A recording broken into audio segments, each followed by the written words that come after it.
What is up, guys? Welcome back to another video. Today we talk about the summit contest, which is no longer a contest anymore. I'll explain. Let's go.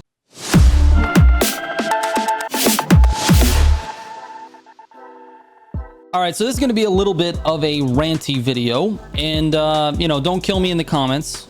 This is just a thought that I've been having over the last couple of weeks, because as of season 7, there's been some changes that have sort of taken away, in my opinion, from the whole summit contest or the idea of the summit contest. Obviously, a contest means you're competing with people, and as of right now, the competition is to sort of get into platinum. That's the ultimate goal with the summit. Now, obviously, if you're competing for a top spot in the summit leaderboard, then the competition for you is something completely different, right? It's not getting platinum anymore. It's really about beating the other best players in the game. But even for those players, the competition is a little bit dead, and that's kind of what I want to talk about today. So the first thing is, Slipstream is way too powerful in Motorfest, and IVT has made it pretty clear that they want players to be able to play with crewmates in summits, because as of season 7, they added the ability for you to play in a crew on basically all of the summit events. There was one event type called restricted feats where you could not play with another crewmate, and they just basically said, nope, now we added the ability for you to be able to do that, which really in itself doesn't really change anything, but it does indicate what their intentions are. Their intentions are for you to play summits with other people. They want it to be sort of a group activity, and it's pretty clear that that's what it is. With Slipstream being so powerful, you actually have to have a Slipstream partner in order to get a top time or a top score in the summits. And I'm not talking about like, top 100 or top 200 or top 1000. I'm talking about the players that actually compete for the top spot, the top 10. You have to have a Slipstream partner on a majority of the tracks that are in the summits, not to mention speed traps or long jumps. I mean, it benefits you basically in every single event, and it doesn't make sense not to use it. If you're actually using the meta, the most effective tactics available, well, the most effective tactic available is using Slipstream, and you have to do it. In my opinion, summits should be a solo experience. You should be competing solo because, well, you're ranked solo. Now, I've said all of this stuff before, so I don't want to get too far into that conversation. That's a debate for another time, possibly. But for this video, I want to talk specifically about the season 7 changes. So that was one of them. The other big one is that they raised the player count for platinum. It was at 10,000 players. In order to get platinum in a summit, you had to get into that top 10,000 rank. And when you look at the summits and the total number of players, there's an average of around 100,000 players that actually play. Now, that's not actually the number of players who complete all 9 events. If you're actually going for platinum, you're finishing all 9 events, and that player number is quite lower. Now, I don't know the exact number, but on average, I would say it's somewhere around 50 to 70,000 people, and that might even be a little bit too high. So you're talking 10,000 out of 50,000 players that actually get the platinum reward. So before, you just had to be in the top, say, 20% in order to get that platinum reward. I think that's pretty good. It's not super competitive. You don't have to be in the top 100 or the top 1000. You just kind of have to have parts on your cars. As long as you have upgraded parts, you can kind of get into platinum without much effort. Now, obviously, if you're struggling in the skill department, but you have the parts, it takes a little bit of maybe research. You look at a guide like I put out every single week, look for shortcuts, things like that, and you kind of have to put a little bit of effort into it. But that's kind of the point, right? It is a competition. You're supposed to be competing against other players in order to get into that top 20% so that you can actually get the rewards that you're looking for.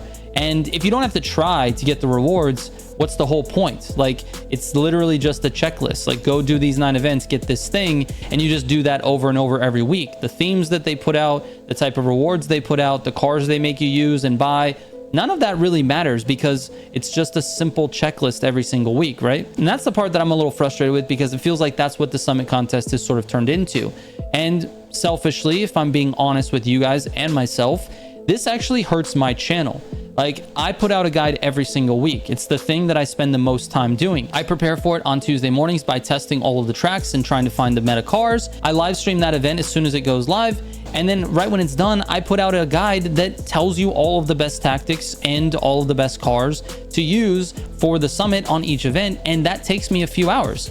This is a huge commitment of time for me on a Tuesday, and I'm up until 3 or 4 in the morning. Now, none of that is your problem and none of that is IVT's problem, but it's the thing that I've decided to commit to every week because I feel like it's the part where I can help the players the most. Well, if it's super easy to get into platinum, nobody really needs help anymore. So selfishly, this is definitely frustrating on a personal level and for the channel itself. Now, am I going to stop doing summit guides? Of course not.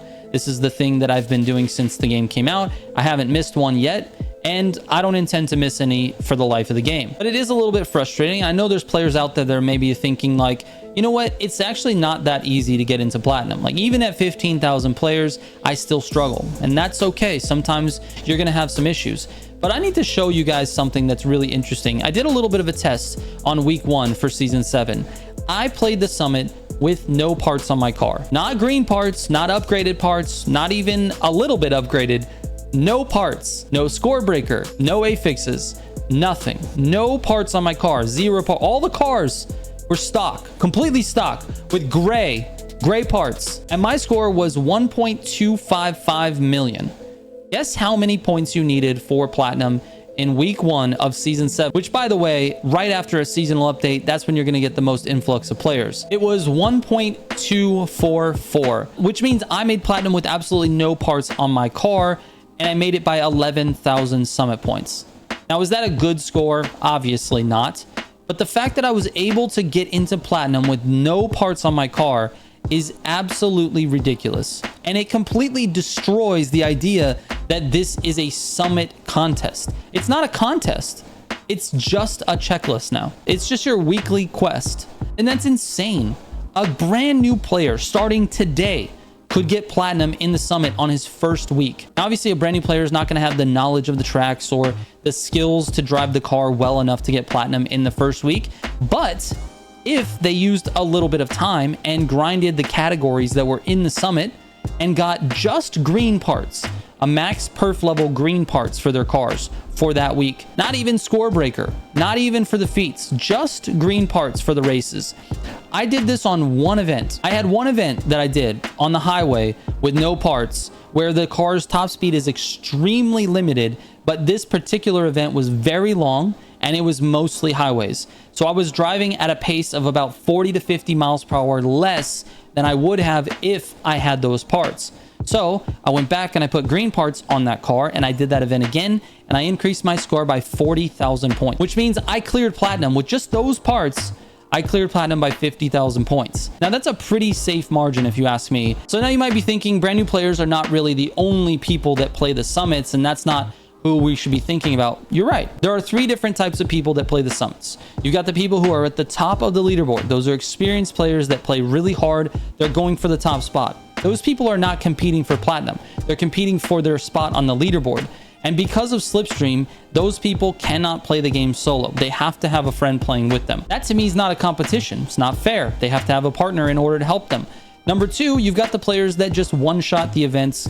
They move on with their life. They get platinum every single week. They don't really try that hard. They've got enough parts. They don't have to do it. They just go through, do the one run, and they're done. Those people are not competing. That's not a contest for them. They're literally logging in, doing their quests for the week, and then logging out. Then you got the new players, and the new players, as I just described, like they really don't even have to play the game that much. Like they don't have to grind for parts. They don't have to really increase their skills as a racer. They can just make the money that they need for the summit bundle, ensure that they have the right cars, and they're good to go. And in doing that, they're going to have parts for their cars. So the idea that someone would have 0 parts and go after a summit is kind of crazy. And that's kind of what I wanted to prove here. So I ask you guys, who is actually in a contest? No one. There's no one competing in the summit. The summits have now become just a checklist of things that you have to do in order to get a reward. There is 0 competition going on in the summits.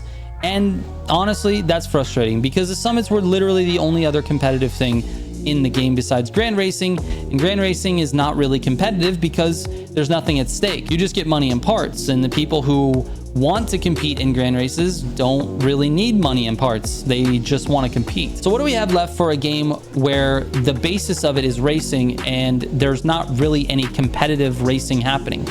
I don't really know. It just feels very bland. It doesn't feel like there's anything motivating a competitive player to go in and play. And honestly, it doesn't even really motivate the casual players that much. Like, you have stuff to do, but once you're done with that stuff and the only thing left is summits, are you going to be grinding the summits and trying to get your best times and your best scores? Maybe if you want to compete with yourself and see your improvement, but does the game actually incentivize that? Not really. As you can tell, I'm a little bit frustrated with this. I know that there's people out there going to say I'm just complaining again, and this is a good thing, and more players get the cars and more players get the rewards, and that's fine. I'm not opposed to more players getting it. In fact, I actually have a solution for that. I think the summit should be completely overhauled. I don't think that the reward should be based on a specific number of players, rather a percentage of the players that are competing. I think that's a more healthy way to do it. Now, you could also go one step further and just have a certain threshold of points. Like every single week, you have to do 1.3 million points and you get whatever the platinum reward is. If you did points thresholds, it wouldn't matter at all how many players actually got it, because anyone who got that points threshold could actually get the reward. You could still make that skill base by making the points high enough. You can make that points threshold not even possible to reach without having parts on your car, which means you actually have to play the game and try to compete. Now, in addition to that, you could continue the leaderboard, because that's why the people at the top of the leaderboard are actually doing what they do. They're competing for that top spot. They're trying to do the best because that's what they're looking for, the bragging rights, essentially. So you still have to have that. But if it was based on a points threshold rather than your score compared to everyone else's score, then it's still kind of not a contest either. Still kind of like a checklist. So my favorite option is the percentage option. I think you should give it to the top 10% or maybe the top 15% of players. Outside of that, it becomes too easy and almost anyone can do it. Anyways, let me know what you guys think in the comments. I know this is going to be one of those videos where I get a little shit in the comments, and that's okay. I think that this needed to be said. I think that the game is going in the wrong direction when it comes to competition. I think they need to add more reasons to be competitive, not less. And that's just obviously coming from my perspective. And to be honest with you, I don't really want this to affect casual players in a negative way. I'm not asking for the game to become something that's completely unplayable for someone who just logs in, once a week or whatever. I just think that removing competitive features from a game that actually has a pretty healthy competitive player base is just not really the right move. So anyways, thank you guys so much for watching. I appreciate it. I will catch you on the next one. Trigger out.